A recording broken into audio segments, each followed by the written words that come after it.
Never actually told this story publicly because every time that I try, I start to hear myself and I start to realize how absolutely fucking ridiculous it sounds. I put my big girl pants on today, actually my husband's big ass pants, but regardless, we're wearing big pants and we're feeling brave, so we're gonna tell the story. So I live near the Appalachian Mountains and I grew up even closer to the Appalachian Mountains than I do now. If you know anything about Appalachian grandparents, you know that they tell stories. And some of those stories might sound to others like they are just trying to keep their children safe or like their grandchildren safe from the like animals or things in the woods or anything like that, or just strangers in general. I mean, I suppose you could also explain it away as like Appalachian folklore. If you actually grew up in it, you kind of get a different view of things. One of those stories really stood out to me and my cousin at the time. So my grandma would tell me and my cousin all of these freaking crazy stories about the things that were in the woods beyond the trees behind her property. Well, not behind her property, but I mean like, you know, the wooded area of her property. It's important to note that my grandparents' house was basically my cousin and I's house. Like, my parents worked all the time, so I was always there, and her parents actually lived with my grandma upstairs in the, top of her house. Honestly, you'd think that we would know the woods like the back of our hand, but our grandmother would not allow us to go anywhere near those woods. She said nobody was allowed to go near them because it was just dangerous. And at the time, we had no idea why it was dangerous, and every time we would ask, she would just say, sometimes there are places where people just don't belong. And you know, as a kid, that freaked us out a lot. We were like, okay, we'll just believe you. When we got into our teenage years, it only fueled the curiosity. And so one day, we decided to go out in the woods and see why it was so dangerous. So one day, I remember we waited until my grandma was asleep. Not like asleep, but she used to take day naps a lot. We would wait until she fell asleep on one of her little day naps. And we snuck out of the house, basically, to go exploring. We ended up getting to this place pretty deep in the woods, actually. Like, we had been walking for a very long time before we had reached this little like dilapidated handmade sign that said White Bone Ridge. And immediately upon going past this sign, we realized why it was called that, because every single stone there was like this oddly like light color, and it looked like bones. Those rocks looked like freaking bones. So beyond that point was like even denser, even thicker forest than we had already walked through to get to that point we were already at. I swear to you, once we got to the edge of that tree line, that's when things started to shift. My intuition was telling me to leave. My pride was telling me to press on. You can just guess which side won. Whatever, we go in and we just start exploring more. We keep going, marking our way so that we are not to get lost. And then we end up coming across a cave, which I know what you're thinking. Why would you go inside of a cave that you just randomly find? I know, and I wouldn't do it to this day. But we went inside the cave, okay? And this cave was fucking cold, bro. And I don't mean like just a little chill. I mean, bro, that was ice cold. The entrance itself wasn't especially like large or anything like that, but it was like enough of a size to get through, and it looked like things had gotten through. Which, looking back now, like that could have definitely been an animal, and we definitely could have been slaughtered. But honestly, what we found inside was way worse than an animal. I honestly wish it was a fucking bear. We go into this cave, and the deeper we go into the cave, the more we start to see like the walls of it starting to smooth out more and more and more. And it doesn't really look like it's very natural. Like, I don't know if you've ever seen like what it looks like when fingers or hands have like smoothed out a surface over time. It kind of looked like that, like something had been walking in or like squeezing itself in, and it like, you know, rubbed against the material to make it smooth like that. It's a very distinct look. If you know, you know. If you don't know, you don't really know. But honestly, the first moment that I started to feel genuine fear rather than like the little flickers of fear that I was, or like more like adrenaline that I was feeling of like, oh my god, we're in this fucking cave. Oh my gosh, there's something wrong. No, bro, the first fear strike that I actually really felt was when I started to notice like these like cave markings, and some of them had like dust still in them, as if something had recently made those markings. But stupidly, we continued to go because my cousin convinced me that it was probably just a fucking animal, which I don't know why that would convince me, like I said, because what if it was a fucking bear or like a mountain lion or something? Like, what the hell? I'm thinking, okay, I'm not gonna wimp out right now. Like, we're already here. We might as well see what the danger really is, right? So we keep going, and as we're going, it's like this like really narrow, like I would say like a hallway type thing, but it's really narrow. And it ends up opening into this big cavern, which Honestly, it was giving The Descent. You know what I mean? Have you ever seen that movie? So we get into this cavern and we're shining our flashlights around, and this thing is so big that honestly, like, our flashlights are not reaching every corner. As soon as we get in there, we start to hear footsteps off in the darkness in front of us. So we froze, and when we did that, the footsteps also froze. Stayed silent for a good like 2 minutes, I swear to God, and we heard no other noise, so we were probably like, okay, we're just freaking ourselves out. It's our footsteps, you know, like whatever. So we continue to go, we keep walking, but this time we're more weary. We're not like, you know, haphazardly walking around anymore. We are like in a huddle, like with our flashlights in front, like, okay, we're gonna keep going now. But that decision to go forward would change our perception of these forests forever and make us believe in all the folklore, seriously. All those crazy stories that Grammy used to tell, yeah, they're gonna seem way less crazy after this. Then we started to hear shuffling, and it was fucking loud. Like, it was like right off in the dark sections that our flashlights were not reaching. So it was like a case of fight or flight, and we chose to freeze. We're frozen in the middle of this big giant open fucking cavern, and we're flashing our flashlights around, and we start to notice that like the materials on the walls are moving. Like, what we thought were just like stones or like, you know, some kind of something, because they were standing so still before, we didn't realize that it was an actual being. As we're shining our flashlights around the sides of the cavern, we start to pay more attention than we had before. And we start to see faces within what we thought were just pale white rocks, because like I was telling you, this space that we found, those rocks and like the stones and stuff were like white as bones. Can I say like one more fucking time? Comment down below how many times I said like in this video. Jesus Christ. Dude, these things were stark white. And by this point, they were all staring at us. And by all, I mean, there was a lot. Way more than we were expecting. Way more than we even thought. We weren't expecting to see that.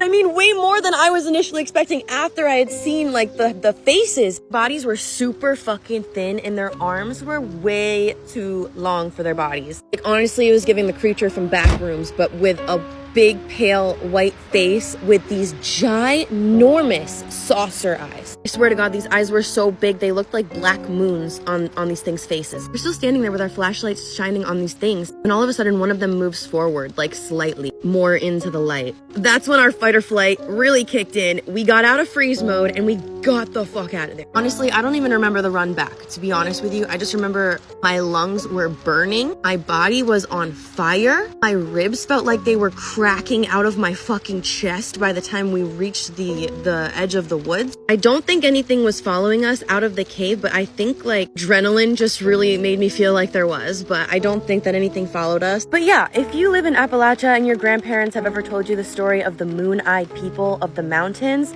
believe them, and stay out of random caves. The village elders warned him that it was black magic. He should have listened. A man living in a small village kept waking up to find strange black threads tied around his front door every single morning. The village elders warned him that someone was using black magic against his family, but he didn't believe in any of that. He ripped the threads down and ignored their warnings. About a week later, his young daughter started talking to someone in the corner of her bedroom every night. When he asked who she was talking to, she described an old woman with hollow eyes who stood facing the wall. The father assumed it was just an imaginary friend, till one night, around 3 a.m., he woke up to the sound of his daughter laughing. He walked to her room and slowly opened the door. She was sitting upright in the bed, staring into the corner. "Who are you talking to?" he asked. Without taking her eyes off the corner, she whispered, "The old woman says you're not supposed to see her." The father felt a chill run through him. Then from the darkness in the corner, a second voice whispered, "And now you have."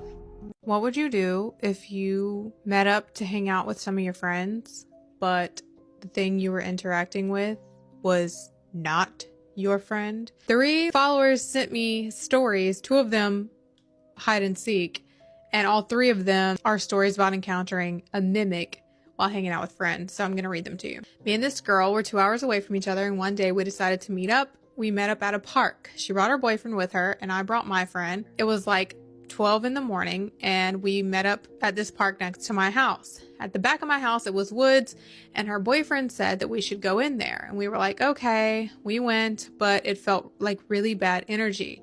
We didn't care. We were walking with our phone light and we felt like someone walked in front of us. We thought that we should probably leave, but we didn't. I literally heard someone yell, "Die," and I got hella nervous, but I didn't want to be a party pooper, so I stayed. And then I noticed that the friend that I brought with me was not there. We went looking for her and found her crying in the back of a tree. We helped her. She was shaking. And we told her what happened, and she said she saw someone that looked exactly like my friend's boyfriend. Next story is, so me and my mom's friend were outside at dark. My sister was the seeker because we were playing hide and seek. We saw her in 2 different places. So we ran to one and she said that that's where she's been the entire time. And then my mom's friend left. So my sister and I were in her room together watching your videos, and we saw the thing, the mimic, at the window. We screamed, and we have been seeing it for the past few days. Ew. You need some sage. And the last story, I was 18, I was at a party, and after we opened presents, just like any other party, once it had hit about 11:40, we went out to play hide and seek. I'd say I picked a good spot to hide in. It was a rundown race car her grandfather used to own. After 10 minutes of hiding, I heard footsteps. They were like dragging footsteps. The air got super cold, and one part of me felt like I should run and yell for help, but my instincts told me to stay put. A minute later, I heard my friends calling me, but it was off. It wasn't the seeker. It was the birthday girl's mom. And she yelled out, "Sweetie, come on out. We're doing cake." But we already did cake. "Come on out." I said, "Come on out." The voice was mutilated into some type of like monster. It was around 12 o'clock, I thought. I decided to run out as fast as I can. I didn't look back. The air slowly started getting warmer, but it was still sinister. I made it inside of our house.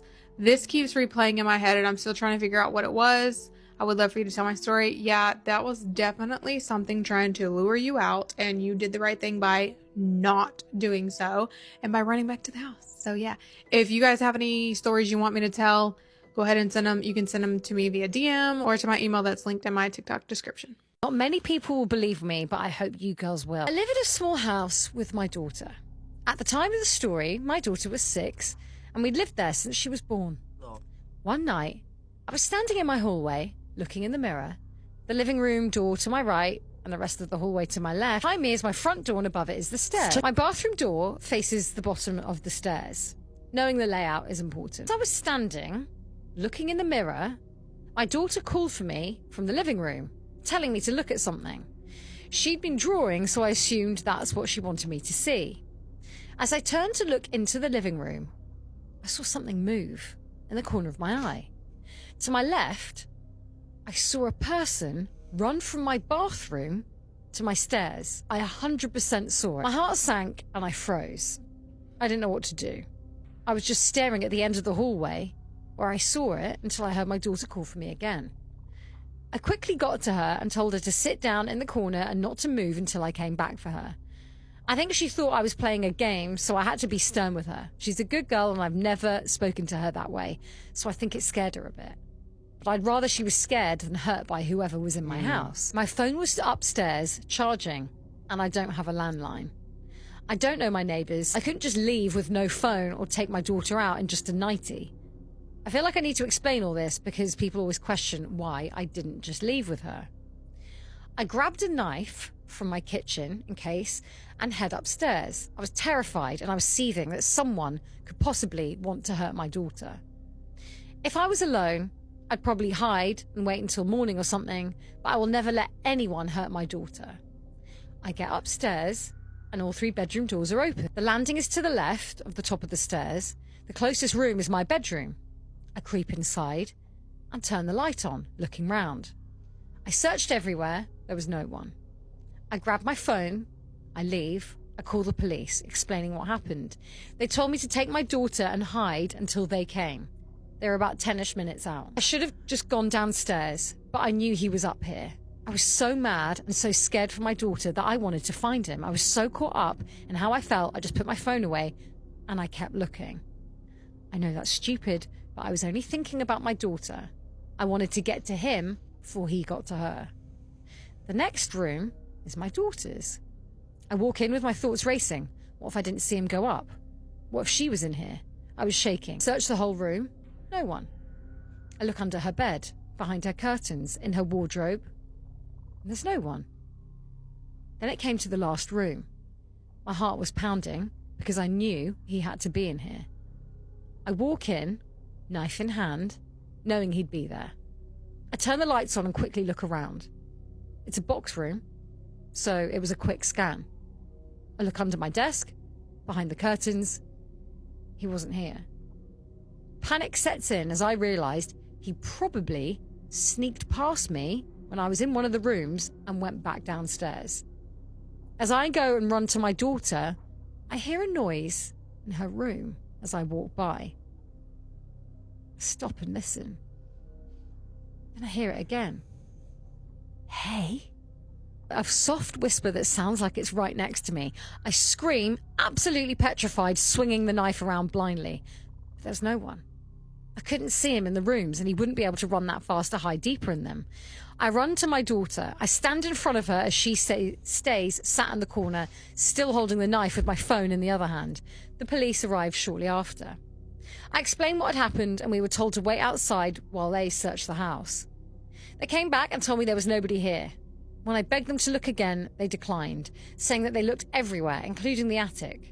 I hadn't thought to look there because I hadn't been up there since Christmas. The floor isn't stable enough to hold a person's weight, just some holiday decorations, and even that's pushing it. When I said I swear I saw someone, the policeman said, "Yeah, sure thing, love," and just walked away. I was seething. My daughter's life could be in danger, and he just walked away. They all eventually leave, and I take my daughter inside, locking the door behind us. It's really late at this point. My daughter's scared and she's tired. I tell her she can sleep in my bed tonight. I take her upstairs and check the whole room again. I tuck her in and go to fill up her water bottle. As I'm downstairs doing so, I take a look around, scanning each room over and over. I speak aloud, telling whoever or whatever's in my house that if it comes anywhere near my daughter, I will kill it. I take the water bottle and a knife upstairs, hiding the knife as I walk into my room when my daughter's cuddled up. I take a last look around the room before pushing my chest of drawers in front of the door, get into bed with my daughter. And I have a little pray. Me and my family are Catholic, but I've been a bit detached from my faith for a while now. I kiss my daughter goodnight, and she falls asleep, but I can't sleep. I lay awake, listening to her breathing and listening for any noises outside my door. I hear some creaking above me in the attic, but it's an old house and it's always creaky. Still unnerves me though. It's getting light outside and I'm still awake, holding my daughter close, when suddenly she wakes up crying. I ask her what's the matter and she says she has a nightmare. She said it was Christmas. We were getting decorations down from the attic. I bring the Christmas tree down, still in its box. I began to open it and she's standing next to me, but when I open it, there's a man in place of where the tree should be. Twisted inside the box, looking up at us, and that's when she woke up. I promised her it wasn't real and that everything was okay. She probably dreamt it because of the night we had. She calmed down but couldn't fall back asleep, so we stayed up playing games on my phone before going to make breakfast and carry on. Nothing ever happened again, at least not to this degree. The odd misplaced item or weird unexplained noise, but nothing memorable. My daughter never had any nightmares about a man in our house again, and thank God, I hope she's forgotten about it entirely now. I'm sorry that wasn't as spooky as some of the other stories you read, but I can promise you 100% it's real. Thanks for reading, and I can't wait to hopefully hear this on the pod. Vile. This video right here is your sign to start minding your damn business and to stop looking at people's houses, because sometimes it can cost you a night, or even worse, leave you traumatized. It all started when two girls were walking together very late at night. You see, they were walking normally and suddenly one of them noticed something over here. The thing she noticed was behind this window right here, where she saw a silhouette that looked like a shadow and it was moving very quickly. So the moment she saw it, she immediately decided to tell her friend. She was like, "Girl, look over there. What the hell is that?" So her friend was like, "Bro, what are you talking? Where? What the hell is even that? Yeah, we should probably film this shit. What?" This is where her friend decided to film, and in a video you can clearly see it, okay? That thing, whatever was there behind that window, was moving at a speed that was not human. So they kept filming, and then at one point they were like, girl, what should we do? Like, I'm not risking my life over that shit. Let's just get out. And they decided to get out just like that. Let me tell you that the story is not over, because later that night, in the same night, somebody encountered the same thing when he was close to that house. The only difference this time is that instead of just moving left or right at a high speed just like the last video, this time it decided to stop. It almost like it knew that somebody was watching.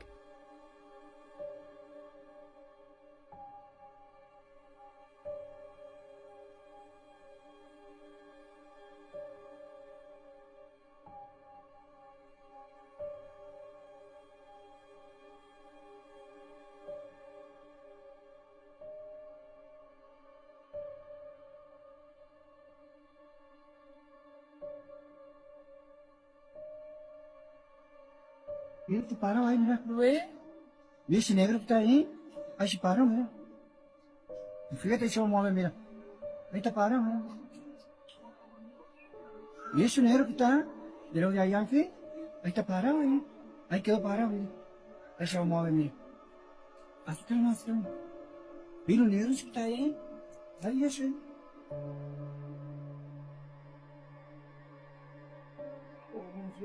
Huh? Architecture? Mira.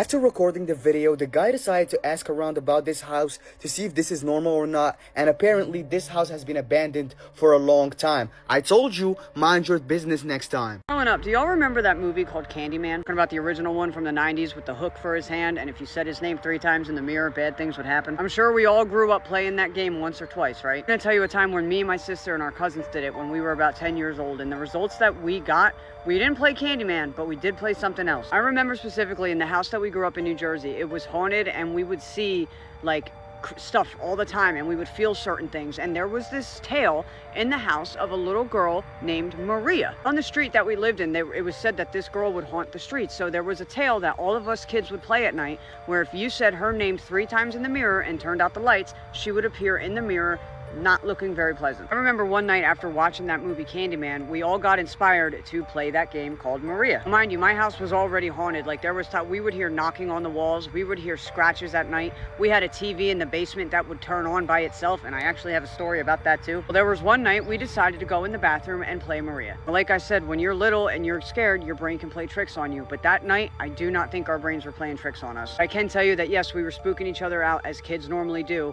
And there was one specific night where my cousin Randy said, say her name 3 times, and then when you turn out the light, say it the 3rd time. Now, I was a ballsy one, just like my sister. We weren't really keen on saying it the 3rd time and then running out of the bathroom scared. I can tell you that we all stood in front of that mirror and we said, Maria, Maria. Then we all looked at each other scared, and we turned off the lights and said, Maria. Now, we sat there in silence waiting to see anything pop up in the mirror, and obviously nothing popped up in the mirror, but we did hear 3 knocks on the bathroom wall. All 3 of us got so scared that we literally ran out of that bathroom down to the end of the hallway. Yes, we sat there and talked about it for a minute, and this is when something really eerie happened. After we all calmed down because we were kids, we were freaked out, we had a house phone at that time, and the house phone started ringing. Now, mind you, that was strange considering it was around midnight. Now, look, this could have been a coincidence, but when that house phone rang and my cousin answered the house phone, she literally heard on the other side of the phone something going. If breathing wasn't scary enough, I will never forget the look on her face because we all put our ears up to the phone, and that was when we heard someone on the other side of the phone say, play again. And now prank calls were typical back in the 90s because you had to do a dial 9 or whatever to figure out who it was. But I am telling you, to this day, if that was a coincidence, that is still one of the eeriest things. And that prank phone caller called at the perfect time. I don't know, guys. You guys tell me what you think down in the comments. And if you've had any creepy scenarios where you've played some scary games like that, I would love to hear them. Put them down in the comments and follow for more crazy stories in my life. Time slips and glitches in the Matrix are possible. Have you ever wondered who keeps order between dimensions? I'm not talking about the travelers. I'm not talking about the people who slip through and have their own moments. I'm talking about the people who stand in the doorways between dimensions and help things move smoothly. I'm talking about the Veil Keepers. And if you've been following Spooky Scary Storytime for a while, you know that I've shared stories about people who have encountered the Veil Keepers before. But this story is the closest I think anyone has ever come to actually catching them in the act. This story came from Fitz, and he says that he thinks he caught a version of himself practicing swapping timelines with the current version of himself. If you're new here, Spooky Scary Storytime is the series of allegedly true listener-submitted stories about the creepiest or most unsettling experiences people have ever had. And Fitz says that he's sharing this to see if anyone has ever experienced something similar. And this very well could have been a crazy, crazy dream. But Fitz says about 10 years ago, he and his partner were renting a very old house. It was built in like 1910, and it was in the Midwest, and it was so old that it even had a coal chute in the basement. But one night, he and his partner stayed up pretty late, and they were drinking. They weren't using any other substances. In case that's where any of y'all's mind go. But he says that his partner fell asleep on the couch, and so he dragged himself up to bed. And around 4 a.m, he was woken up by what sounded like voices in his bedroom. He opened his eyes and didn't see anyone in his room, so he thought it was just the remnants of a dream. And he got up and used the bathroom and then crawled back into bed. And he said it was very evident that it was between 4 and 5 in the morning because a window in the hallway allows the light to come through in just a certain way. And so he was pretty aware of what time it was. And so he crawls back into bed and laid there for about 20 minutes. And he was sort of drifting into this half sleep state when all of a sudden he felt like he was jolted awake and he couldn't breathe and he couldn't move, and he called out his partner's name, but there was no response. He looked out in the hallway and he saw that the hallway light was dim. The sun set on the other side of the house, and so it looked to be around 5 p.m. Then he noticed that just to his right stood 3 women that he hadn't noticed before. And he said at this point he was still only able to move his eyes, so he couldn't turn his head completely, but in his peripheral vision he could tell that one was a little bit younger, maybe 19 or 20 years old, and then 2 were a little bit older, maybe like early to mid 30s. And their clothes were weird. They were wearing bonnets and long dresses with bright colors, and they were shushing each other. And he sort of glanced around the room, still only able to move his eyes, and he noticed that certain things in the room weren't quite right. The end tables had doilies, there were some small odds and ends stacked on a dresser, and one table had a lamp where they didn't have one. It was just small differences like that. Fitz says he was absolutely panicked and thought this must be a bout of sleep paralysis, and he started breathing heavier, and that's when the women seemed to notice that he was panicked. And the younger one said, "It's all right, you're fine, just breathe." And she started to reach her hand toward him, but the other women smacked her hand away and said, "Don't touch him." One of the other women then said, "Don't worry, we're not here to harm you. She was just trying to calm you down, but we won't let her touch you." Then the third woman, who was the oldest looking and who hadn't yet spoken, spoke up, and she said, "Don't worry, just breathe. You'll be back to normal soon. This is just a trial, and he was just trying to see if he could swap with you." Fitz said that freaked him out even more, and he was trying to catch his breath, but he couldn't.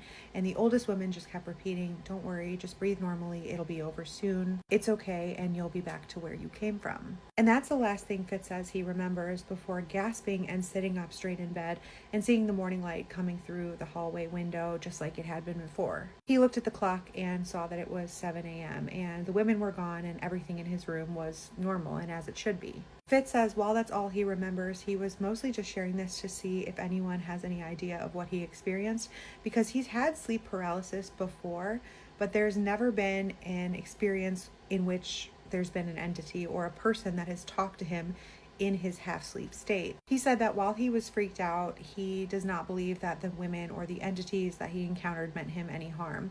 And he believes that the he that they referenced was someone else trying to swap with him to see if they could cross timelines. And though he has no reason to believe as such, he has a feeling that it was another version of himself. Mostly because he remembers the women repeating the phrases switch and swap and switch back. If you've had a similar experience or you have any idea about what he experienced, please leave him a comment. He will be seeing them. Fitz is the name that he uses on social media, so he may be in the comments. And if you have a story you think no one would believe, please send it in. We would love to hear it. Hello, yes, it is me.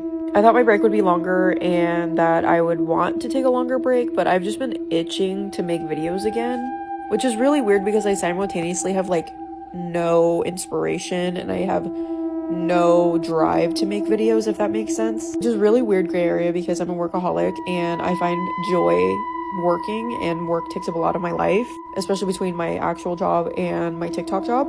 And while I have been enjoying the time to just fucking digest what I've been going through, but I have been reading a lot of emails and keeping up with my emails, thank God. But the only way I can describe it is like when I read a good email, sorry, I'm like still kind of sick, allergy season. The only way I can describe reading a good email and not making a video about it is like I'm keeping a secret. And the secret is the good email. And I'm really trying to nosedive back into everything very quickly because I do miss it. I don't know, here are my nails. And before I get a comment, yes, I did lose all the gems. I've been taking Muay Thai like 3 or 4 times a week, maybe even 5. So all the gems are somewhere. This hand too. This one's gone. Like that sea urchin from Surf's Up that's like gone, broken. But anyways, all of that to say, I am working on videos. I will post some soon. I'm just finding it in myself again. And as always, love you guys so much. Like, I appreciate every single one of the comments that are on the last video that I made. Opening up has been very challenging for me because I'm a very private person too. But yeah. Okay, bye.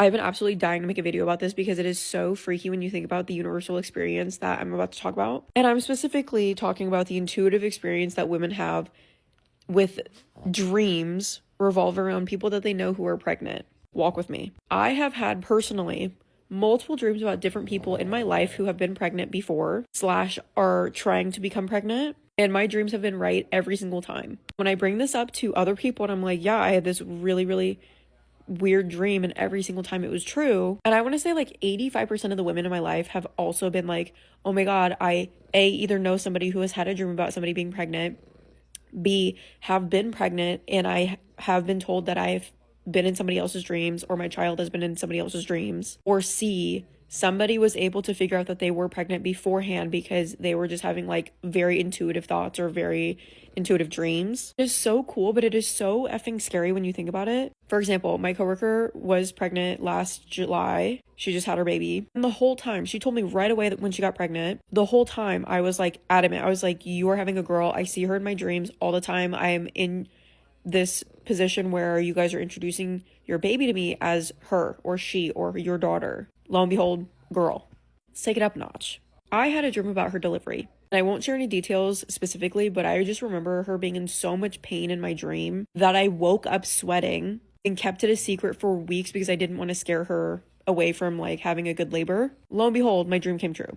And the very, very, very first time that I've ever had this happen to me was with my ex's sister, middle of December. I woke up again sweating, and I remember waking up my ex and being like, is your sister pregnant? Is she pregnant? Because in my dream I was literally in the hospital room. I couldn't see who was on the bed, but I could see the chart, and it was like her name, boy, blah blah blah blah, all of this information that you put on the chart when you are in labor. And it was so real that after she had her baby, I was sitting there and I was like, oh my God, I'm having deja vu, and this is exactly what I was dreaming about. So scary. And I just need to know other people's experiences with this, because again, it's either you have had dreams, you are in the dreams that other people are having, or somebody can just tell based on something that is in their brain working. And I don't know how it works. So if you know what I'm talking about, please drop your experiences down below, because I love reading about stuff like this. Just wanted to make a quick little video about the A24's back rooms. I was able to see a screening of it last week with my friend, and I was blown away.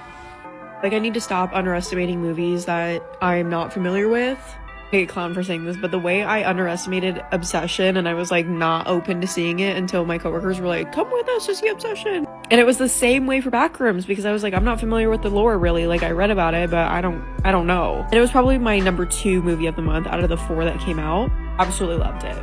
Makes me so giddy that horror movies are making such a big comeback, especially during summertime. Having back-to-back movies come out like that. I'm pretty sure it was Hokum, Obsession, Passengers, and then Backrooms. It's for the major movie distributors. My favorite part about Backrooms was the cinematography. I'm a sucker for a good camera shot, and every single fucking scene of that entire movie was phenomenal. I felt the same way during The Substance. It reminded me very much of how The Substance was shot. Loved the 90s aesthetic. Loved the entire plot. I was very pleasantly surprised. And I do get scared during horror movies, especially during the theater. Normally jump during movies though, and there was a scene in that movie that, there were a couple scenes actually, that I jumped borderline out of my seat. And the ending, and the soundtrack, directly after the film, I started seeing all these Easter eggs about like how the set was like 30,000 square feet, how the director is like 21 maybe. To be honest with you, I don't even think that this is really a Backrooms movie review because I've just been rambling the whole time, but if you haven't seen it, see it, you'll love it. Are you sure you want to eat all that? The question was posed gently, but still felt like a punch to my gut. My husband had been standing behind me, supportively rubbing my shoulders as I slowly downsized the portions on my plate. And he was right, of course. I was being childish. It had been a few months now, and the baby weight was stubbornly hanging on. Tim was just, helping me be the best version of myself. My initial hurt transformed into the usual nagging guilt. I did spend a lot of time gazing at my little daughter, and I could use that time to work out, better myself, but I just couldn't help be amazed by her little details. The plump, tiny toes, the small bump of the nose, her chubby little thighs. God, we named her Clara, but I called her Clary. And Tim wanted to help me get back on track. Of course, I hadn't failed to notice his face change whenever he looked at my stomach or my stretch marks. And he'd never admit it, but disgust lurked in his eyes in those moments, and I could feel him pulling away. So I sighed and scraped more untouched food back, and Tim just glowed and pulled me close and whispered, "I'm really proud of you." And hope bloomed in my chest. You know, within weeks, my friends and family were noticing a difference. My friends were gushing over how easily I lost the baby weight. Tim came back to me, and I felt like I was looking good, and I was proud. I reached my goal weight, but Tim encouraged me to keep going. Just another 5 pounds, and then another. It seemed like the less of me there was, the more of me he wanted. My friends stopped gushing and started giving me worried looks instead, so I stopped seeing them. And it was okay because I had Tim and my little Clary. Anyways, it was almost time for my weekly weighing with Tim, but I had to get lunch ready for Clary first. Tim had suggested it as a way to up awareness about my body, and it was humiliating, but you know, I could see his point. You know, when he showed me all the extra inches, it was actually really motivating to try even harder. So Tim came into the kitchen, and I was getting the food onto Claire's plate, and you know, she was growing into such a sweet, healthy girl, and I still wanted to squeeze her little thighs. But Tim stopped and stared disapprovingly at her plate. "Do you really think that she should eat all that?" After he left, I stared at Clary for a long time, and then I looked at my own reflection in the kitchen window. The police looked for a long time, but the missing person case ran cold, and people felt sorry for me, but I was okay, you know, I had what I needed. Clary giggled next to me over our second slice of pizza, because it turns out, after all, the only thing I needed to lose was Tim. We are back with another Trini Paranormal, Trini Scary Story, Trini Folklore for you today, and it's rainy. So that means we have to talk about a very scary paranormal experience. And this one needs no sort of introduction because it's horrendous, I must say. So let's get into that story. Right before we get into the story, I have a surprise event that we are going to be doing in July.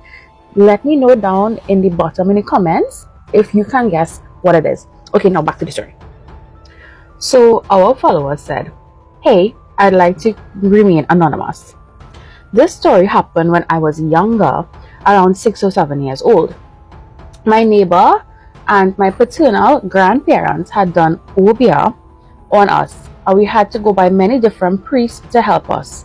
One priest in particular, my mother was complaining to him that there was a jabbing pain in her arm, as if there was something inside it.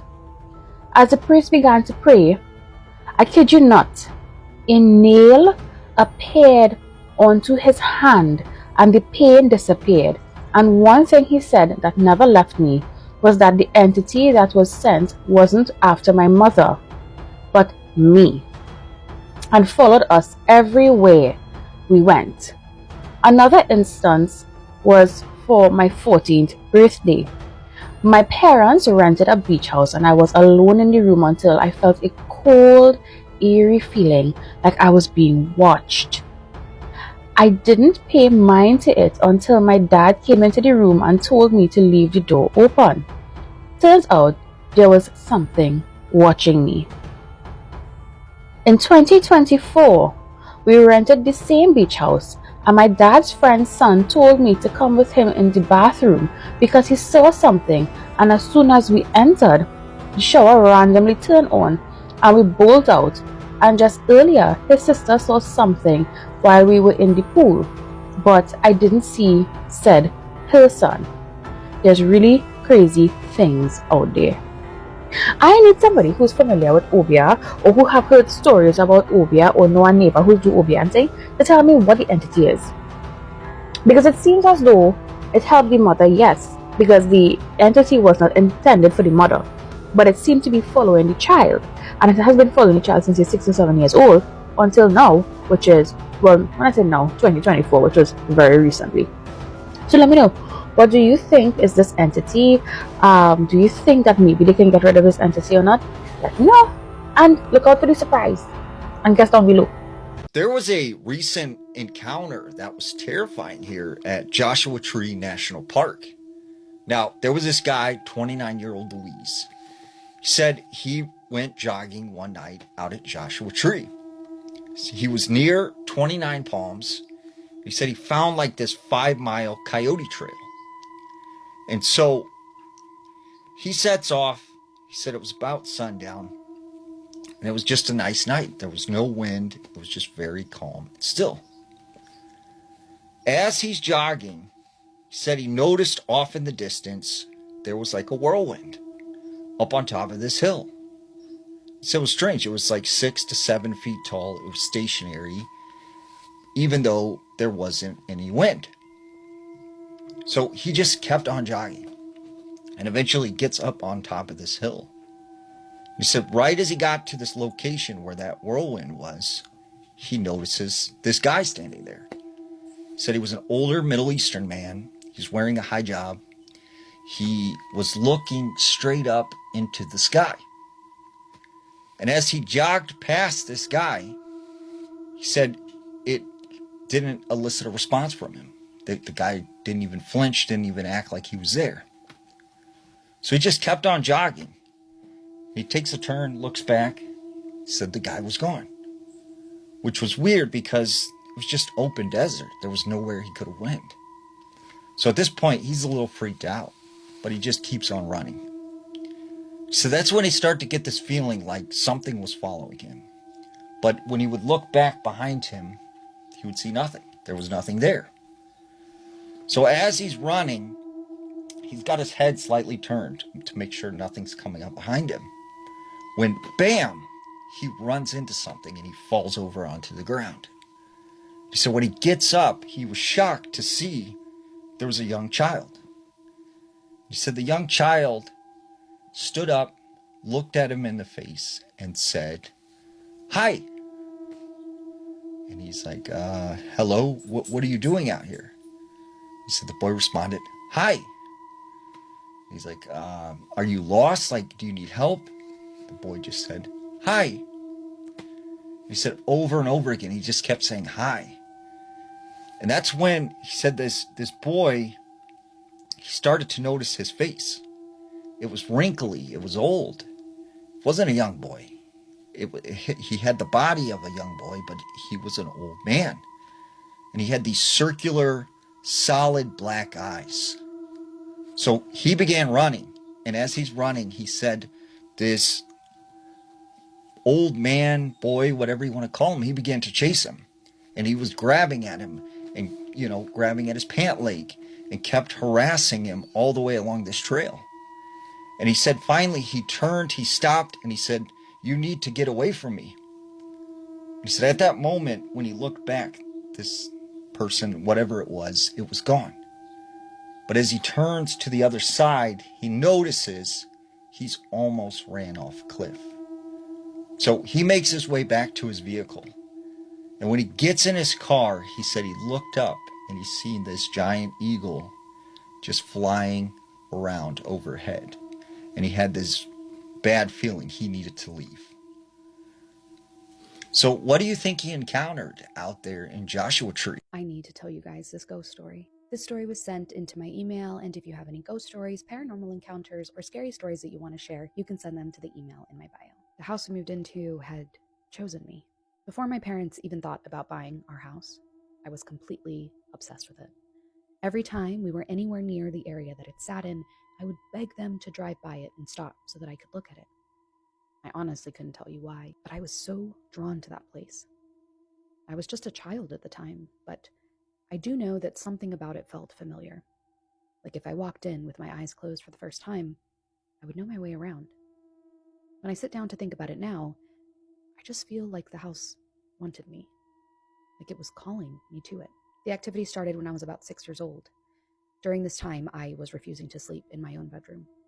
I didn't have the words to explain what was happening to me in that room, but every single night, I would stare at my closet, convinced something inside was staring back at me. I would cry in my bed. just locked in on that door until my mom would let me sleep downstairs in the basement with her. One morning, before the sun had fully come up, we both woke up to the unmistakable sound of heavy boots walking across the kitchen floor upstairs. They were slow and heavy and sounded vaguely familiar. It sounded like my dad getting ready for work. So my mom asked me to run upstairs and tell him goodbye before he left. I climbed the stairs expecting to see him grabbing his keys and for me to catch him right before he headed out the door. But when I reached the peak of the steps, the kitchen was completely empty. The front door was locked, the lights were off, nothing had been disturbed for hours. And I realized my dad had already left for work long before either of us had woken up. When I went back downstairs and told my mom, we both just looked at each other. We know we had both heard those heavy, booted footsteps. What we didn't know at the time was that this wasn't the last time we would hear them. Throughout my childhood, those heavy boots would return over and over again, pacing across the kitchen floor. By 7 years old, I had already experienced quite a bit. One morning, I was downstairs early when I happened to look toward the basement staircase, and standing at the top was a man. He was transparent, almost glowing, dressed in a suit and tie. He didn't say anything to me. He simply walked down the stairs towards to where I was sitting. I lost my senses for a split second before screaming and running to my mom's bed, absolutely terrified. No one believed me when I told them what had happened, but I know exactly what I saw. A few years later, when I was around 10, I saw someone else, a little girl, standing there on the same staircase I had seen the man on. Unlike the man, she didn't scare me. She looked almost shy. She stood there quietly, like she was nervous that I'd noticed her. Then, without making a sound, she slowly faded away until there was nothing left of her. This went on so often and for so many years that strange things became almost normal. Routine.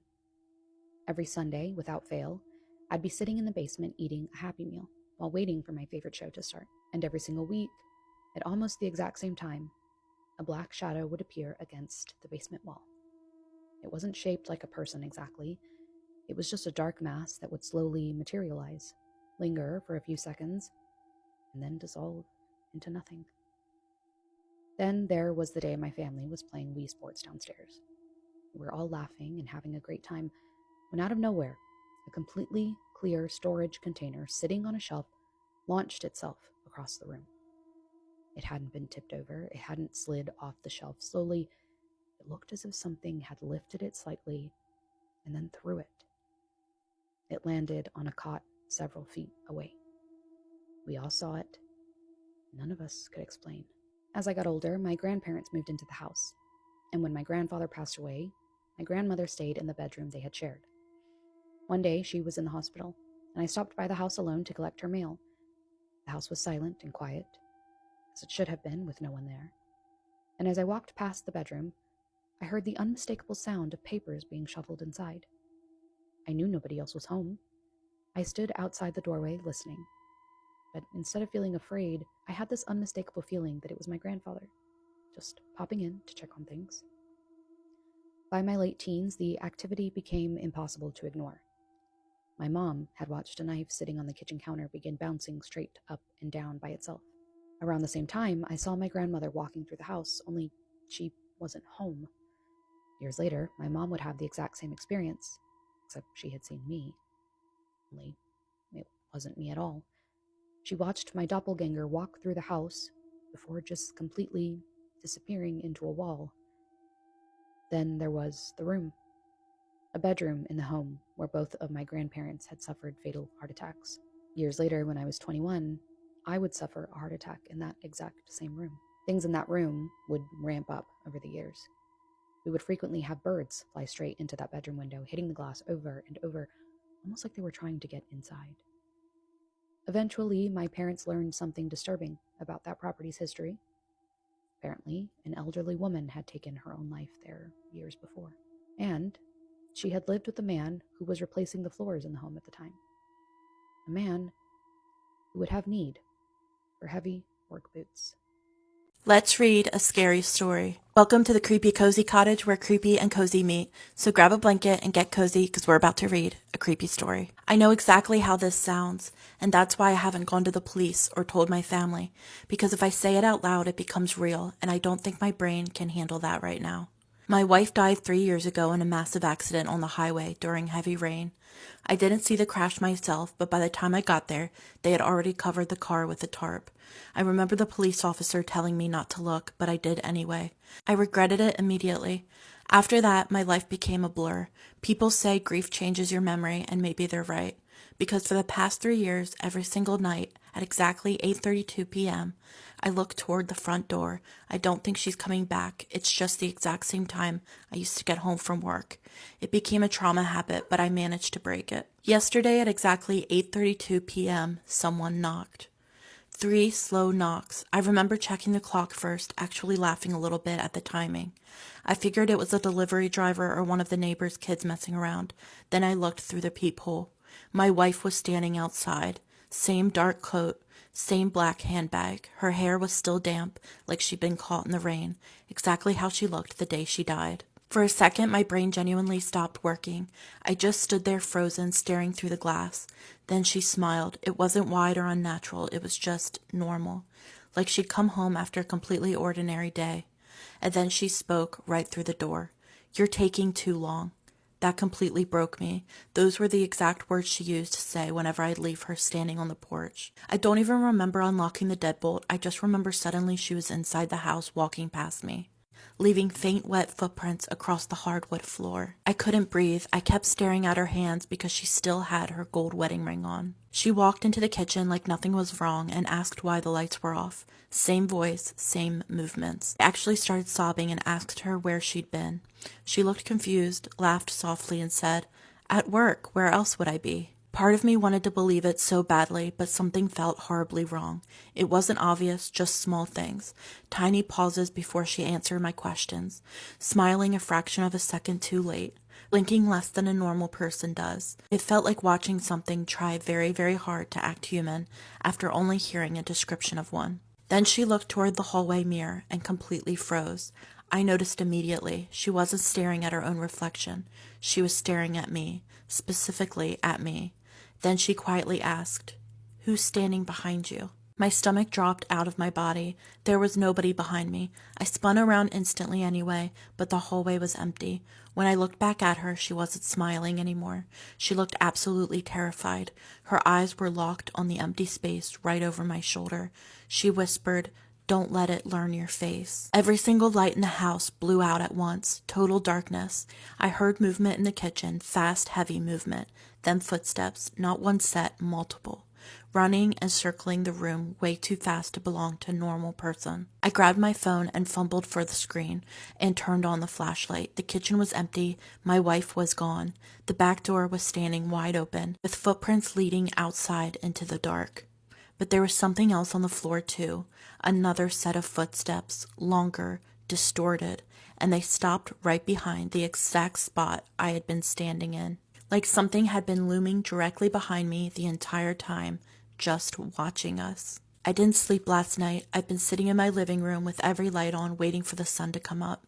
But tonight at exactly 8:32 p.m., someone knocked again. 3 slow knocks. And this time, I can hear my wife crying on the other side of the door. Small tornado hit behind my chicken coop a while ago. It knocked this tree down. Let's go check it out. Look at that. There's a whole path back there that it cleared out. Look at where it broke the limbs up there too. Splintered the wood, son. Let me get closer. I don't want to step on a damn snake out here. I was washing the dog on the back porch, and then the wind, lightning, and the hail got so bad that I took the dog in the house trying to finish getting the shampoo out of her fur, and that was when I heard the roaring, and it's like, bam! That's when that limb over here, I guess, fell down and hit the chicken coop, my magnolia tree. Think about the amount of force it takes for that wind to push all of this down and then snap these trees in half. Look at how it splintered it. Right down the middle, and all those back there. Broke them right slam in half, son. It cleared everything out here. All the stuff that was on the ground, everything sucked up and gone. All the pine cones, limbs, trash. Hi, kitty, I see you, baby. Watch out for snakes. It blew the bamboo that way. And it hit so quick, and it was gone. It really does hit and miss. That's scary. I'm glad it was back here, though. We didn't get any tornado watches or warnings with this storm. Watch them try to tell me it's not a tornado, because they've done that the last 3 times we've had a tornado here. It's a shelf cloud. Oh, it's a this or that. No, it's a damn tornado. We checked the radar. Well, clearly, your radar's not picking this up or something, but you can't tell me that was not a tornado. Kitty, you ready to go back home? Come on, let's go, baby. Put that bird down. You're not taking it in the house. Put it down. Drop that bird right now. Drop it. Ike. Oh my gosh. Ike, do not take that bird in the house, and I mean it. No. Give it to me. Give it to me. Give it. Give me that bird. Don't you take it. I took the bird in the house, so I gotta go get the bird out. I love y'all. Have a great day. Please stay safe. Let's read another scary story. Welcome to the Creepy Cozy Cottage where creepy and cozy meet. So grab a blanket and get cozy because we're about to read a creepy story. About 4 summers ago, I was driving home from a friend's house by myself. Despite it being after midnight, that night was still really warm, and I had all my windows down, welcoming the fresh air. I live in a decently sized suburb, about 100,000 people, of a big city. While some areas are busy and modern, other areas feel way more like a rural small town. For example, 1 block down from a main highway is a back road that cuts through big farmlands. It's a good road to take when the highway is backed up with traffic, but driving it at night always feels a bit sketchy. The road has 2 narrow lanes with deep ditches on either side I've seen many cars end up in, and the road is a bit windy. Top it all off, there are virtually no street lights on the road, so needless to say that because this road is a bit precarious, I always take my time driving, enjoying the quiet night.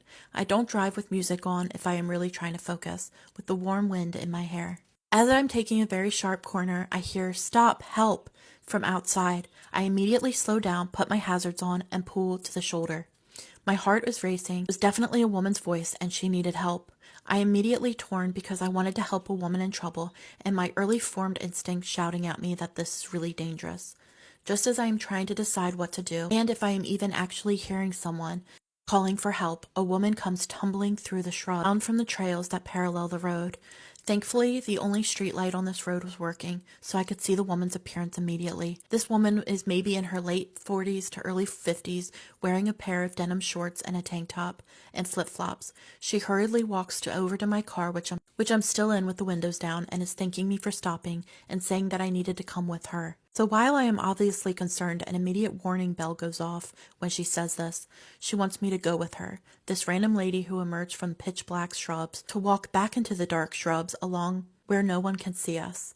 Immediately, no. While she seems panicked, she seems more concerned about getting me to go with her than telling me what's wrong. Finally, I got it out of her that her and her friend, male, no idea what age, rode their bikes to a spot to go swimming, but then he hit his head. Now, these trails are very popular for walking and riding the bike during the day. Can't imagine they're a great hangout spot during the night when there's tons of mosquitoes in the water, tons of bears and coyotes, and unless you're lighting an illegal campfire, the only light you'd have is the stars. When I asked where he was located, she just pointed to the eastern part of the trail. When I pushed to ask how far down the trail, or if he was on the bank of the river, she would deflect and say I needed to just come with her. She also wanted to clarify if he hit his head while swimming, or if he fell off of his bike.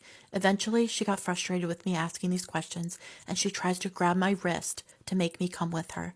I recoil, and she tries again, and I back away from her, while firmly stating I wasn't going into the dark with her, but I will call an ambulance. She didn't have a phone. It's probably worth mentioning that I suggested calling an ambulance right away, but she said no, that I needed to go with her before launching into her story. She seemed frustrated by this, but I called anyway. I called emergency services, gave the dispatcher my location as I'm doing my best to explain the situation. She takes my phone from me and starts hurriedly repeating the same vague story to the dispatcher. I am still super on edge and a bit surprised that she took my phone straight out of my hand mid-sentence, but also trying to understand that there's a real possibility that her friend is seriously hurt. While she's speaking with the police dispatcher, I watch as she walks out of earshot of me, which was odd, and I realize she's not wet. Didn't she say she was just swimming? Her hair was dry and her clothes were completely dry too. And where was her bike? If he was way down the trail, wouldn't getting on the bike to help be faster? Thankfully, a truck with company decals was making its way around the corner, and I waved it down, just hoping someone could help me with the situation, as my observations of the woman were making me more nervous. The driver, male, about 30 years old, pulls over, and I ask him if he wouldn't mind waiting with me until the ambulance arrives. He looked like he was getting off of a construction late night shift, so I felt bad, but he agreed he'd stay, stating that he was a little suspicious of the situation. I am not really sure why he felt that way, as I hadn't told him about anything she'd done or said yet, but after telling him the whole story, he agreed that it was weird and thought that she might run off with my phone because of how far away she was talking to the dispatcher. The woman hangs up and walks the phone back to me once again, tries to get both of us to go with her. The truck driver tells her It's probably best to wait for the ambulance because if they show up and she's not there, they won't know where to go on the trail. And I really don't want to read into how she was acting too much because she could genuinely be worried and scared for her friend, but she seemed more frustrated by us than worried now, and she wouldn't respond to any questions that the truck driver was asking about her friend or what happened. Within minutes of the ambulance arriving, 2 paramedics got out. The woman starts walking towards the entrance path without even saying anything to the paramedics or responding to their questions about where her friend is. They all disappeared into the dark trail. A few minutes later, a police car and 2 officers pulled up, and I told them they went east on the trail, and the officers followed. The truck driver and I waited for around 10 minutes to see if the police needed to talk to us, to see if her friend was okay, but no one emerged from the trail, and we figured the police would contact me if they needed to, and decided to leave. I thanked the truck driver for stopping to assist me, and we parted ways. I was still shaking as I got in my car and drove the rest of the way home, replaying the whole thing in my head. Was I overreacting, or was that actually weird? I never did get a call from the police to follow up about anything, and I never knew what happened to the woman and her friend. I tried searching local news for any information. If her friend was really hurt, I hope he is okay and made a full recovery, but it's been 3 years, and when I think back on that moment, I still get that sinking feeling in my stomach. Something just didn't add up in that situation, like too many odd details that weren't fitting into the picture right. I can't seem to shake the feeling that something more sinister waited for me in the darkness of that trail. Let me know what you thought about that story, and if you have any scary stories of your own you'd like me to read, just send me a DM. The house behind me is probably one of the most haunted houses that I have ever come across. And in case you're in the market for such a haunted house, this house is still currently up for rent because no family has been able to last here for longer than a week. This all started as a Facebook post. For privacy reasons, I did kind of cover her up. We're going to call her Christy. So Christy made a post pretty much warning everyone against this home, not to go anywhere near it because it was extremely haunted. You guys can pause to read. I'll try to move a little bit, but she does say that after about a week of living there, weird things started to happen. When she brought it up to her landlord told her to just move. He then threatened to take her to court for breaking her lease and within 3 days changed the locks. I truly believe that the landlord does know that the house is extremely haunted and knows that most people won't last there for longer than a week, so he's just pocketing all this money and keeps a deposit, keeps the first month's rent. I mean, Christy is out about $1,800. After a couple of days of that post being up, Christy does come back with an update and lets everyone know exactly what happened in the house. She states that she rented the house at the end of May, and the first couple of days things were a little weird, but nothing too out of the ordinary. It wasn't until the 6th day when this thing showed itself to her. She said she came home one night right after work. She opened the door. The minute she opened the door, she saw this tall, dark, lanky thing running across her floor. She said it had long nails because it even scratched the floor when it ran away. She was standing there for a few minutes, completely terrified, frozen with fear, when she finally snapped out of it and ran back to her car.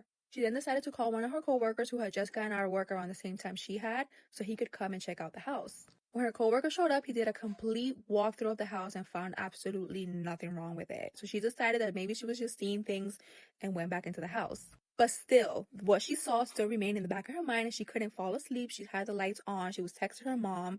Just as she was trying to calm herself down, her TV just turned on by itself. She looks over and sees that the remote is right next to her. So she's trying to understand how the TV just turned on by itself. And then she looks over again and the TV turns off. At which point she decides to get up and it's time to go to her mom's. As she's making her way back to her car, she's letting her mom know that, hey, I'm coming over. Things are crazy. Like, I'm done. Her mom tells her to just sit tight, that she's going to be right over and they're going to figure this out together. Once her mom gets there, Christy begins to explain to her what just happened, but her mom just kind of stops her mid-sentence and starts to walk in the direction of where the crawly thing ran towards. Christy decides to go back into her bedroom while her mom walks around the house, just checking everything out, when out of nowhere, something pulls her hair and she becomes frozen, like she can't move. Christy begins to try to yell for her mom, but none of the words are coming out, like she's completely just taken over by this thing. Just then, she hears her mom yell out, "Leave this house alone and everyone in it."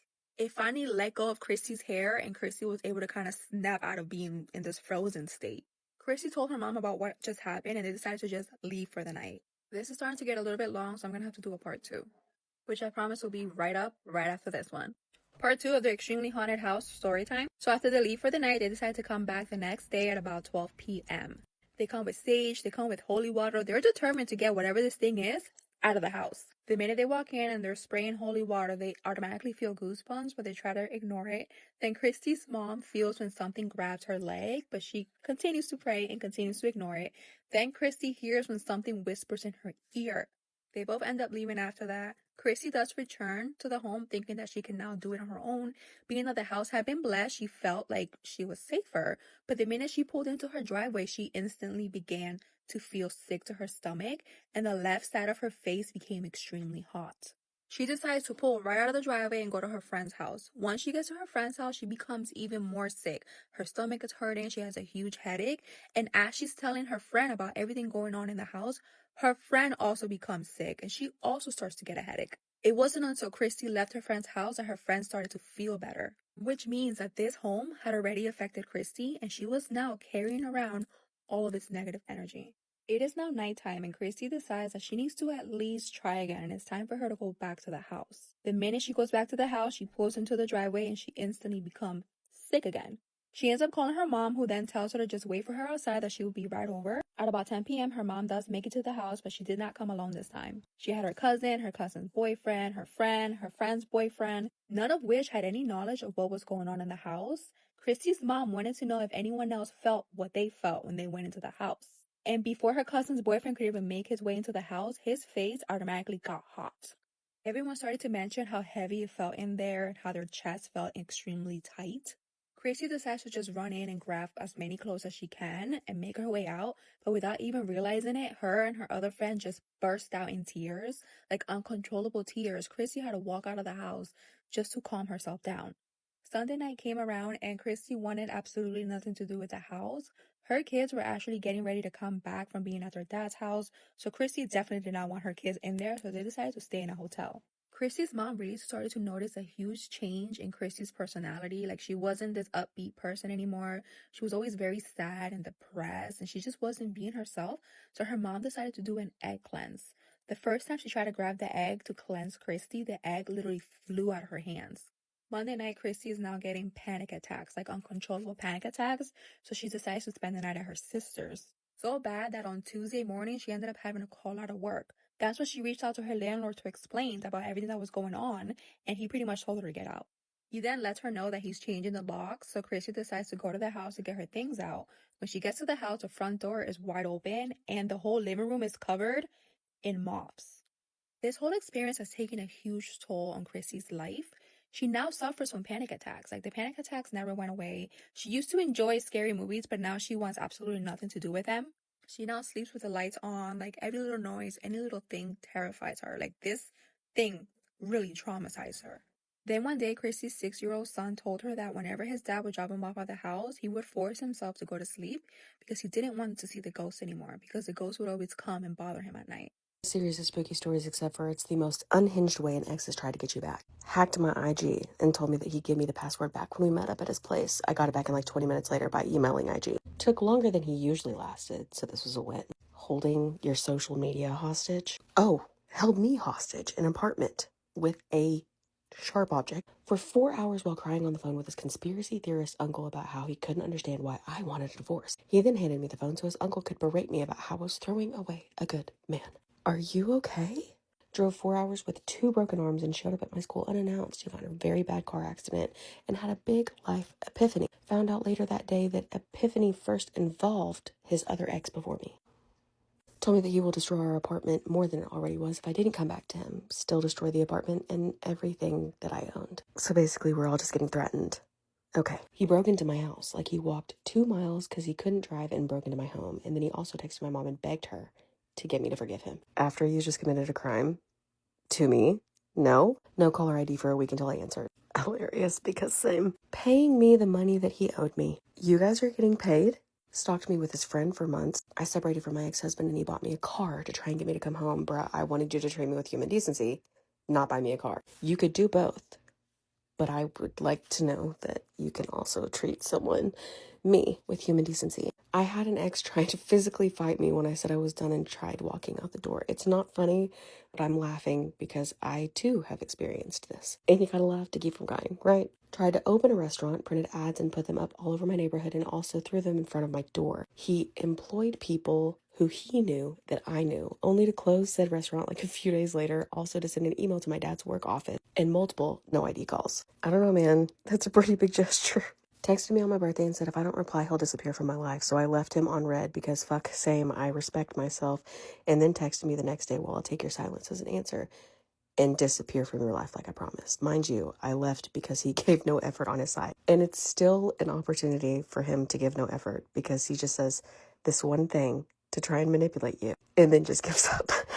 We had a shared Spotify playlist, and he changed the name of a playlist to some message from me after I blocked him from every other platform, including email. Yes, he sent me an email and LinkedIn. We were never even together. He just wanted us to be, and he had his best friend to try and convince me that I should sleep with him or the guy would literally die. So, like, RIP, I guess. Stalked me and my family, my mom, brother, etc. for more than a year. Followed me when he saw me and tried to contact me through mutual friends. A few hours after the breakup, he followed me to my mom and shouted at the window until I talked to him. When I wanted to collect my stuff, he didn't want to open the door and threatened to burn my stuff, etc. Yeah, I needed therapy after this relationship. To be fair, it sounds like you might have also needed it during the relationship. Proposed, worked, to be honest.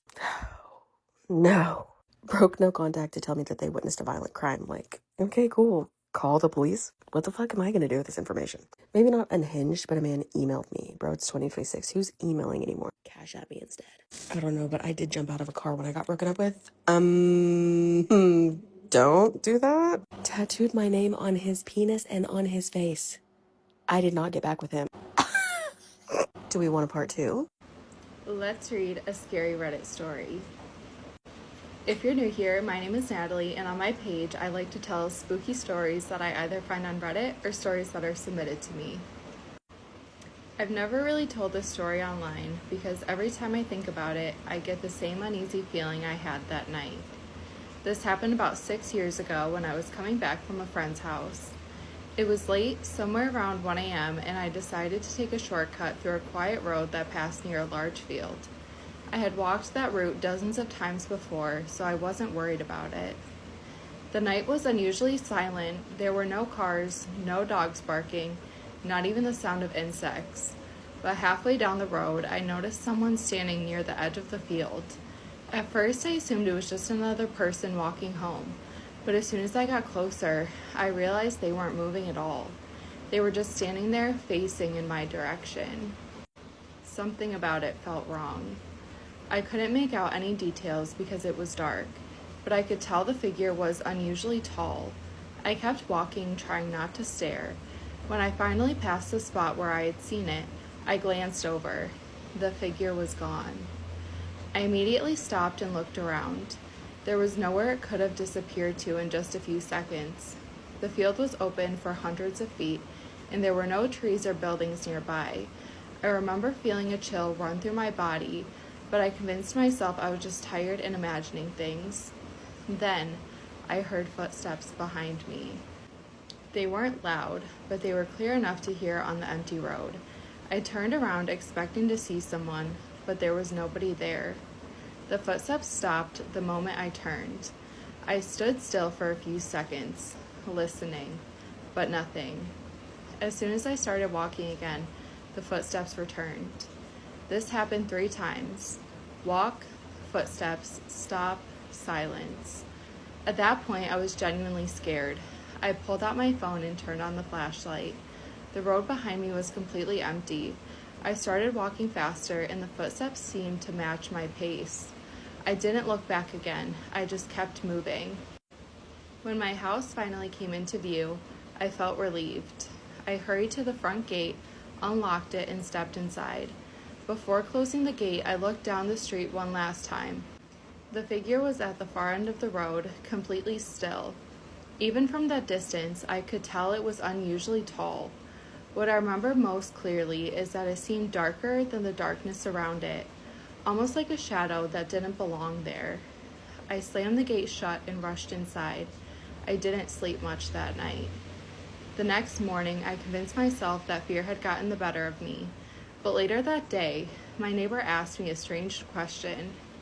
He said, "Were you out late last night?" I told him yes. He looked uncomfortable and said he had been looking out his window around 1 a.m.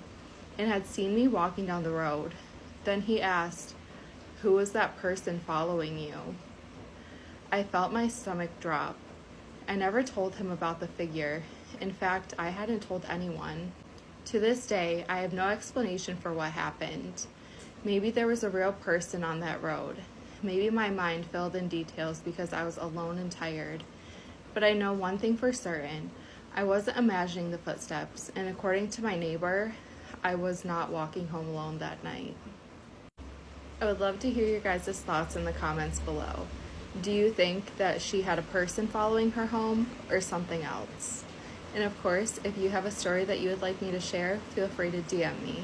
They told their friends and family that they were seeing spirits in their house and that it was haunted. Then they were seen on their home security footage packing up their belongings into their car in a trance-like state. In between packing, they would stop and stare off into the distance for minutes at a time, completely still and silent. After this, the family vanished into thin air. This is the mysterious case of the Jameson family disappearance and eventual death. This footage of them alone gives me chills because of how creepy and unexplained it is. So, let's talk about what happened to them. This is the Jameson family, which consisted of 44-year-old Bobby, 40-year-old Sherilyn, who was the mom, and this was their 6-year-old daughter, Madison. On the outside looking in, they seemed like a happy, normal family living in Eufaula, Oklahoma. But in the fall of 2009, this would all change. For a little bit of a backstory, Bobby was involved in a really bad car accident in the early 2000s, which messed up his back really badly. He was pretty much always in severe pain, unless he was taking pain medicine prescribed by his doctor. Leading up to 2009, both he and Sherilyn weren't working, partly because of Bobby's back problems, but also because Sherilyn was a stay-at-home mom caring for Madison. Life wasn't super easy for them, as it was reported that they had previously struggled with drug abuse. But in the years prior, they were sober, and although Sherilyn generally seemed okay from the outside, she also struggled with bipolar disorder, which can be really hard to navigate. Anyways, since the family wasn't working, they were pretty much just living off of Bobby's car crash settlement and disability. Every now and then, Sherilyn and Bobby would get into a fight, which resulted in Sherilyn kicking him out of the house. When this happened, Bobby would usually sleep outside in his truck, which is where he stored some extra cash in case of emergencies. By all accounts, they weren't the perfect family, and they had their troubles just like everyone else. Eventually, they pulled Madison out of school altogether, and they started telling their friends, family, and their local pastor some disturbing things. They said their house was haunted and that they were seeing spirits, and this disturbed Bobby so much that he asked his pastor if there were special bullets that he could buy to shoot said spirits. On top of this unique and creepy experience, Bobby was also fighting with his dad, Bob. But this wasn't your typical service level fight. Bob had reportedly threatened to kill Bobby's entire family on multiple occasions, and at one point, he even hit Bobby with his car. Side note, this was unrelated to the first accident Bobby got into, which gave him the back problems. Anyway, Bobby was so scared that his dad was going to kill him and his family that he actually filed for a protection order against him. In the petition, Bobby wrote, quote, "My entire family is scared for their lives. I am in fear at all times."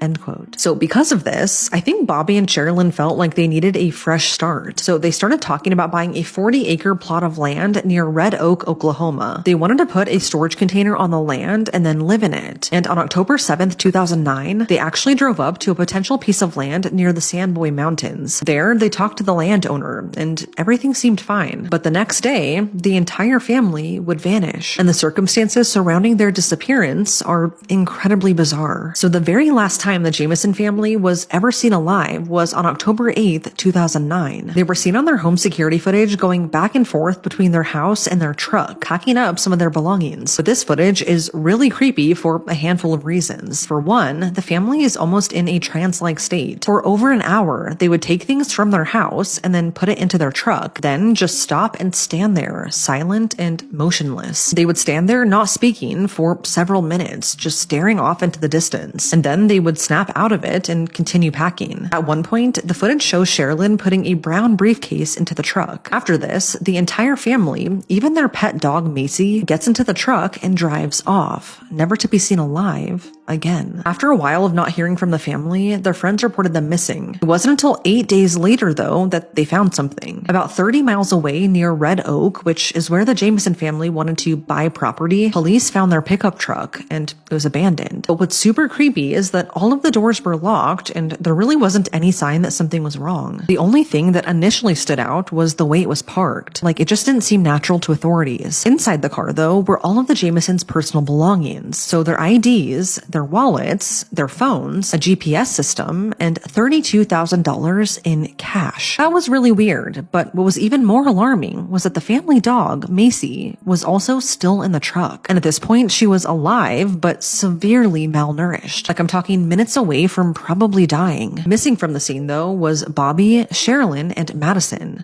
and that brown suitcase Sherilyn was seen putting into the truck, along with her handgun. Circling back to the $32,000 in cash, though, this threw investigators for a loop because that is a lot of money to have in a truck just laying around. But it was also weird because neither Bobby or Sherilyn worked. They were on a fixed income with disability. So for them to all of a sudden have $32,000 in cash like that, it was just odd. One other thing was found in the truck that raised suspicions, and it was an 11-page letter handwritten by Sherilyn that detailed how much she resented Bobby. And as police were combing through their phones, they found this picture on Bobby's. It's of their daughter Madison, and it was taken the day the family went missing, possibly near where the truck was found abandoned. This picture went viral on social media because Madison looks scared and like something is really wrong. Her hair is a bit messy, her clothes look a bit too small, and something just feels really off and unsettling with the picture. Then add in the fact that it was taken right before all three of them disappeared. So needless to say, after the truck was found, a massive search for the family began, which involved tracking dogs, volunteers, and authorities. They combed the woods where the truck was found for so long,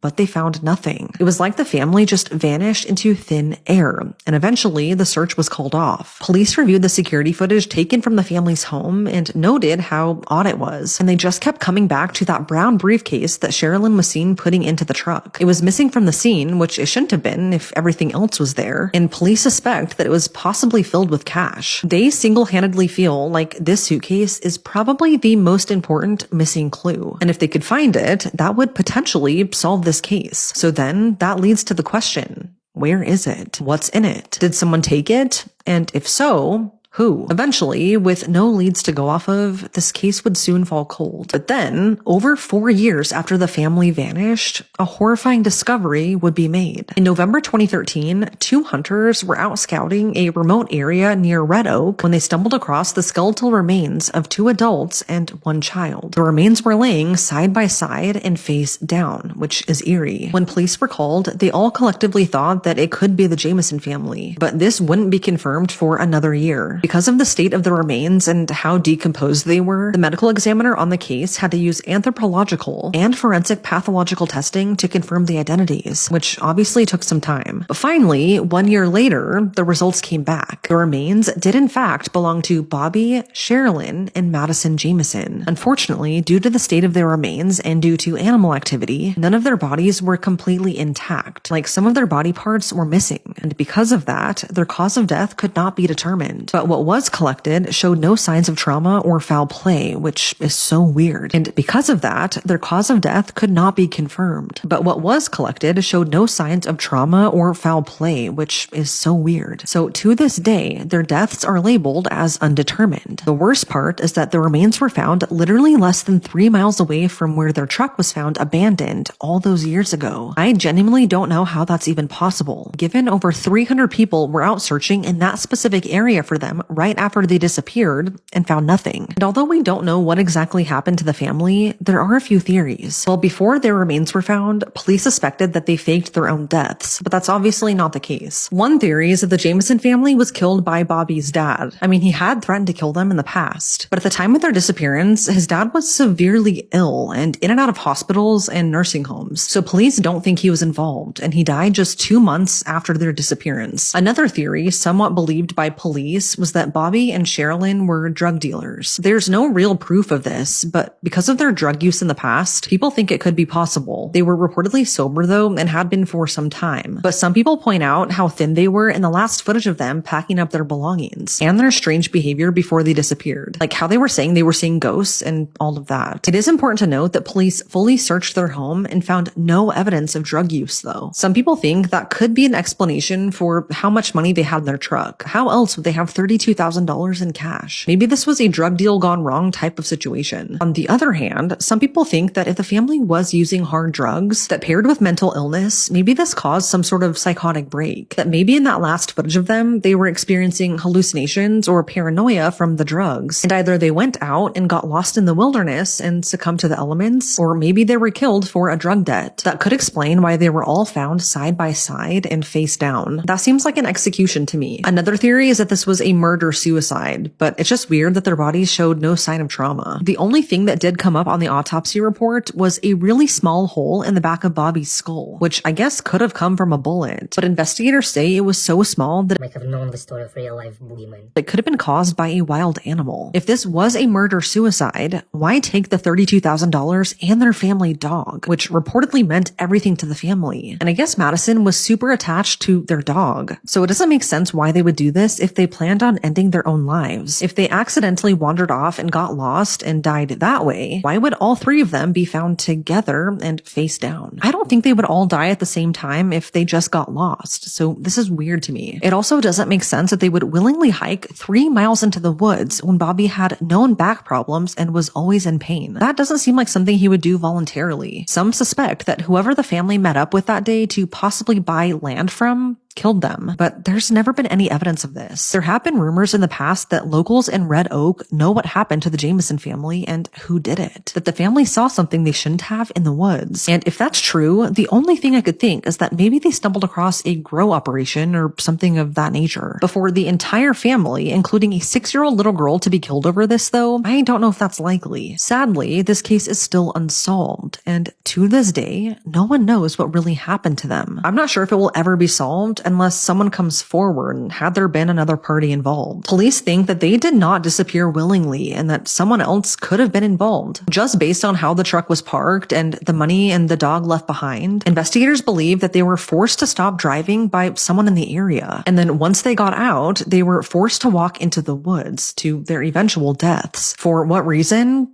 They don't know, but it's left many wondering who or what they were running from. And by all accounts, it seems like they didn't intend to be gone for long. I always come back to this picture of Madison. It's so eerie to me knowing what's about to happen to her. But the biggest question I have is who took this picture? I mean, it was found on Bobby's phone, so maybe he took it. And I know that makes full sense. But on the other hand, it could have been taken by another person, maybe even their killer. It's just disturbing. What's so crazy about this case is that there are a ton of leads, which is usually good. But in this case, every single lead points to a different direction, and absolutely none of them add up or make any sense. But it's now been 17 years, yet whatever really happened to the Jameson family in those woods remains a mystery. I have to tell you guys about this creepy story time that I heard on YouTube. So it's about somebody that works, I guess, either at a railroad crossing or like just on the train. And so there's 2 workers on this train, right? The train is heading from Mexico and going into one direction. They didn't really state where. One of the workers that are on the train ends up saying that he sees a whole bunch of kids playing on the railroad tracks. They know in the back of their mind there's no way for them to stop the train because of how fast they were going and how close the kids are. But they did start signaling on the train to show the kids like, hey, a train is coming, get out the way. So luckily, they do end up ending to slow the train down and they finally make like a stop. But when they stopped, they already ran over one kid. The kid was described to be on a red bike, so keep that in mind. So now everybody that works on the train instantly starts panicking because they're like, we just ran over a kid. We don't know what part of the train the child is underneath, but let's all get out of the train. Let's all help look for this child. One of the workers ends up calling 911. Police officers come. The police officers are also helping the workers look for the child that was supposed to be under the train, right? One of the workers that worked on the train ends up parting from everybody else. Now, on the side of the railroad tracks, there's like a whole bunch of bushes lined up. For some reason, he checks over the bushes, and when he checks over, he notices that there is an unalive body laying there on the other side of the bushes. And when the worker sees what this body looks like, it doesn't look like any of the children that was playing in this railroad tracks, right? He notices that it looks like an older man, and of course he reports it to the police officers that are there with them. So eventually the ambulance ends up coming, but they proceed to go on with following through of looking for the child that was supposed to be underneath the train. After all of this hectic nonsense, right, the police officers end up telling the workers that you are correct, you are seeing a whole bunch of kids playing on these same exact tracks, but these kids have not been alive since the 1980s, so you're basically seeing spirits. These kids all did pass away due to an accident on the train. They all got, ran over, and this is where their souls resonate. This is why everybody that rides on these tracks continuously call us and see the same exact children, especially the boy on the red bike. The only thing that the police officers did not have answers for was any information on the adult man that was unalive on the side of the tracks in the bushes. That's pretty much it for the story time that I seen. That story time is like so crazy. I hear stories like that all the time though, and I love them, so I decided that I was gonna share that. Make sure you guys like, comment your opinions on this story, and definitely follow me for more spooky, scary story times.